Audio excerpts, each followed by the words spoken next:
What's up, guys? Jimmy Osborne, previously known as Jimmy Osborne Mobile Mechanic. I'm here to do a video for you guys about the PowerVision 3. So if you're watching this video, you're probably wondering, is it worth it? Yes, it's definitely worth it. I will answer that question right off the bat, but I'm going to let you guys know why. So let's get into it. So I go out riding with a lot of friends back, during the day after work or whatever. We go for rides after work and just go cruise in the mountains. So a lot of my friends have Harleys. One of them in particular has like a Softail 1400, and I pull on him really hard. Well, he done a slight performance mod the other day, and I wasn't pulling on him as hard anymore. Now, yeah, I was still pulling, right? Wasn't even close to beating me, but I just felt like took a little bit more effort to get away, So I was kind of like, well, this is unacceptable. So with that being said, I got on Fuel Moto's website and ordered the Dynajet PowerVision 3. So came in the mail. It came pretty quickly. It was like 2 days shipping, and I actually asked for 2 days shipping specifically for a upcharge, and it wasn't reflected in my order summary. So I emailed the representative back, or their email address that they provide, the generic one, and told them, hey, I ordered 2 days shipping. It's not reflected in my order. And the lady actually emailed me back to tell me that if I stuck with the 2 day shipping, that I wouldn't get it as quick as the free shipping. So that was nice of them. They didn't rip me off, just take my money like they could have. She was straight up with me, and I got it in 2 days with free ground shipping. So that was cool.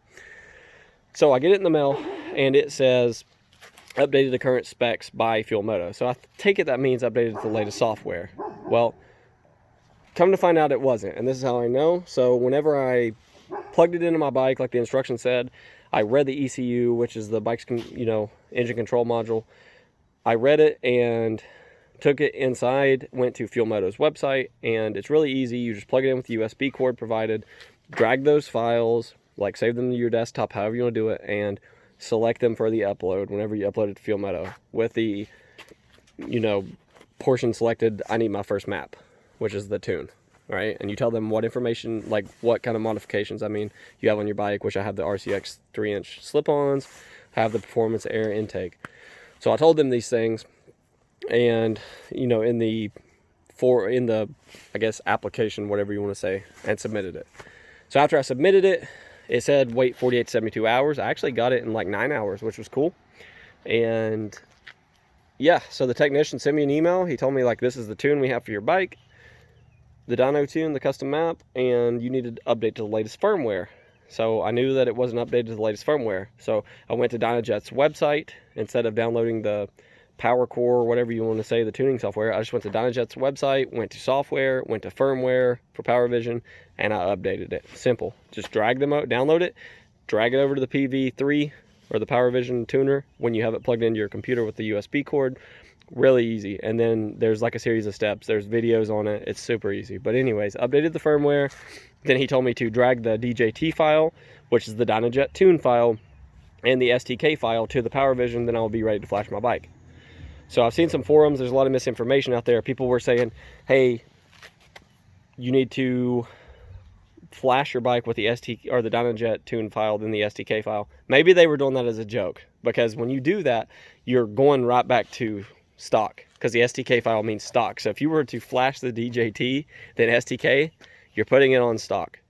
You're not even utilizing the tune they sent you. So anyways, so the moment you guys have been waiting for, what happened whenever I flashed the bike, turned the key off, let it sit for a minute, and then fired it up. Started good, right? Seemed like it was revving a little higher, kind of like a choke, modification. Seemed like it was revving higher to get the engine warm, which I like. That's cool. So when I let it idle down, gave the throttle a quick flip, and I could definitely tell something was different. Whenever I would give it a quick flip, it would jump up to 3,000 or 4,000 RPMs just with a quick flip, which is different. These I guess drive-by-wire throttles can be sensitive on some bikes, but on the Indian, it's when it's idling, it seems like you have to give it quite a bit of throttle to get it to jump up. Well, this time you don't. Like, after you tune it, just quick flip, $3 or $4 grand. Pretty cool. So I could tell something was different. So I expected to get on the bike. It's been raining here. Go for a ride and just be shocked. I'll tell you this. I was not shocked whenever I first went on the road. I could tell it was pulling a little harder. Didn't feel like a $400 difference to me until I decided to wind the bike out. All right. So what I discovered when I was riding the bike, I was like, something's got to be missing here. You know, I spent $400. What's missing? And I'm glad I thought that way, because I could have been mad about it, you know, but I didn't. I just was patient, kind of like kept riding, just filling the bike out. And I thought, what's missing here? Maybe I'm not winding the bike out enough, because it is a V-twin, right? And on the Scout 60, if you guys have a Scout 60, you know what I'm talking about. When you get to like 58 to 6,200 RPMs, it drops off. Like, as in, like, you feel like you're about to blow the bike up if you don't let off and shift, right? Well, I took the bike out and wound it out, and that didn't happen anymore. When I hit 6,200 RPMs, it kept pulling.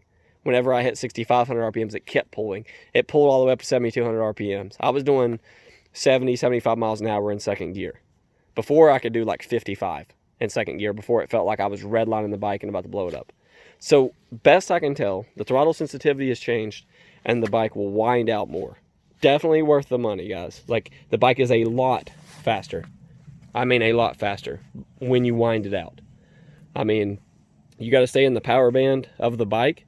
So if you've got the tuner and you're not noticing a big difference, you're probably not winding out enough. Now, I'm not saying like blow the bike up, right?